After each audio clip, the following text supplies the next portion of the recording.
د ملګري تپوس کړی دی چې کله یو سړی نظر ومني او په دې نظر کې حلال اشیاء په ځان باندې حرام کی دا نظر به جایز کنه به جایز کنه چې یعقوب علیه السلام نظر کړی و په ځان باندې د وغه او د خپل هغه حرام کړی وو جواب دار چې زمون په دین کې زمون په امت کې په نظر کې حلال اشیاء په ځان باندې حرامول دا ناجایز دي دا ناروا دي او هر چې د یعقوب علیه السلام کوم خبره ده چې هغه په ځان باندې حلال اشیاء حرام کړی دا په مخکنو ادیانو کې او مخکنو شریعتونو کې دا جایز وو چې د نظر د وجنه حلال اشیاء په ځان باندې سره حرامول شو او مخکې لکه رهبانيت کې مداوه چې په رهبانيت کې به خلکو حلال اشیاء په ځان باندې هغه حرامول د الله لپاره خو زموږ په دین کې دا شی هغه منسوخ شوی دی او دلیل هغه د یو قران کریم د آیات لا تحرموا طيبات ما احل الله لكم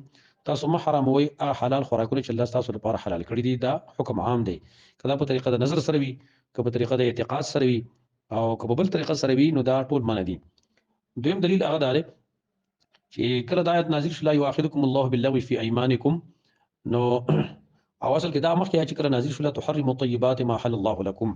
نو صحابه کرام چې کومونه بای صحابه کرام نبی صلی الله علیه وسلم ته درکات شکایت وکړي چې یا رسول الله موږ د رهبانيت اراده کړې و بعضی اشیاء موږ په ځان باندې حرام کړې دي موږ د رهبانيت اراده کړې و رهبانيت کې دا و چې حلال اشیاء په ځان باندې حرامول یا رسول الله موږ په ځان باندې حلال اشیاء حرام کړې دي اوس په دغه څه کو الله چې لا تحرم طيبات ما حل الله لكم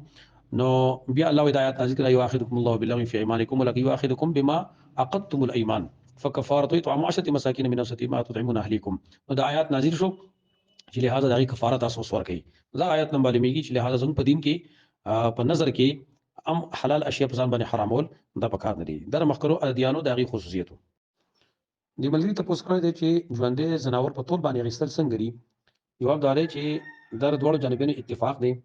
ژوندې زناور چې کوم دی نو دا په ټول باندې غسل شي شریعت په باندې نه لګولې چې مړ زناور چې کومي یعنی کوم چې حلال شي دا په ټول باندې خرڅول بجایز یو کني ژوندې چې کوم په ټول باندې خرڅول ناجایز وي نه چې کله د خلکو عادت او عرف په دې باندې بناوي